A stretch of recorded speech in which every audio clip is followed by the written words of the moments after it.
isolasi mandiriku di hari ke-12. Ada 3 jenis orang yang terkena COVID. 1, OTG. Dia tidak merasakan apa-apa. 2, menengah. Ia merasakan serangan virus yang cukup menyakitkan, demam, segala sakit badan, batuk, tapi masih bisa bernafas.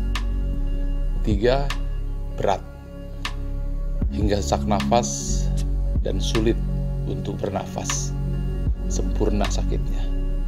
Saya termasuk kategori yang 2 atau menengah dan menuju ke 3. Intinya, kalau kita terkena nomor 2 dan 3, maka kita tidak lagi memiliki tubuh kita. Tubuh kita sudah dimiliki sepenuhnya oleh Mr. COVID-19. Badanmu demam, matamu berkunang-kunang, kulit serasa terbakar. Intinya, badanmu dikuasai oleh COVID. Lalu apa yang kamu miliki? Bukan tubuhmu lagi, tapi jiwamu. Ya, hanya itu yang kamu bisa kendalikan. Kalau kamu gagal mengendalikan pikiran dan jiwamu, maka dirimu bisa dikatakan selesai. Atau bahkan bisa lebih buruk lagi. Lalu apa tekniknya? Izinkan saya sharing dari pengalaman saya selama saya terkena COVID-19. Ada 5 langkah yang perlu kita kuasai di luar dari sisi medik sesuai dengan saran dokter tentunya. Yang ini adalah bagaimana secara mental dan spiritual. 1, saya harus pastikan gelombang otak saya berada di alpha mode, yaitu gelombang 7 hingga 14 Hz, gelombang damai dan tenang. 2, saya hindari gelombang 13 hingga 32 Hz yang membuat saya berpikir keras. Saya pernah mencoba untuk meeting 2 jam. Setelah selesai meeting, langsung semalaman grafik panas tubuh saya naik 38. Artinya ketika otak dipaksa berada pada gelombang beta, maka kita akan mengalami permasalahan yang luar biasa.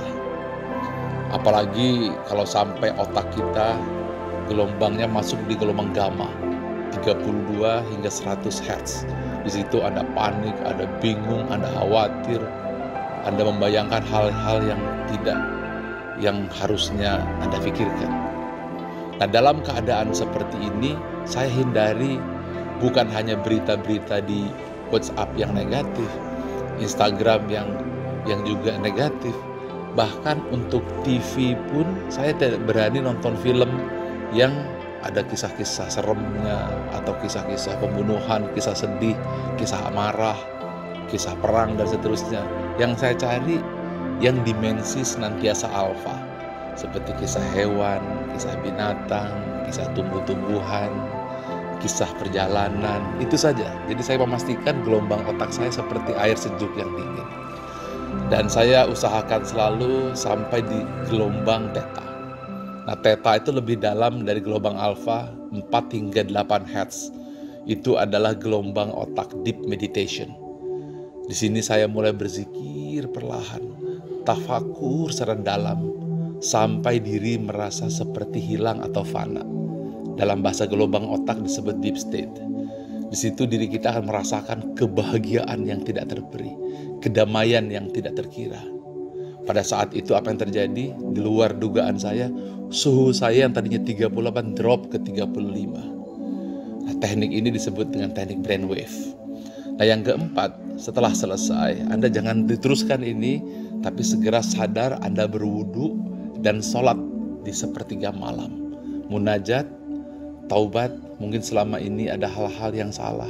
Mungkin ada rasa syukur yang kurang kita sampaikan. Mungkin ada dosa yang kita lakukan. Taubat, lalu syukuri semua yang telah Allah berikan. Setelah selesai, yang terakhir, yang kelima, baca ayat suci Al-Quran.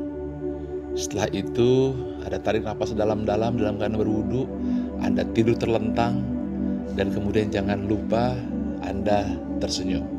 pada saat itu gelombang atak Anda sudah mulai masuk di gelombang delta stage, yaitu 0,5 hingga 4 Hz.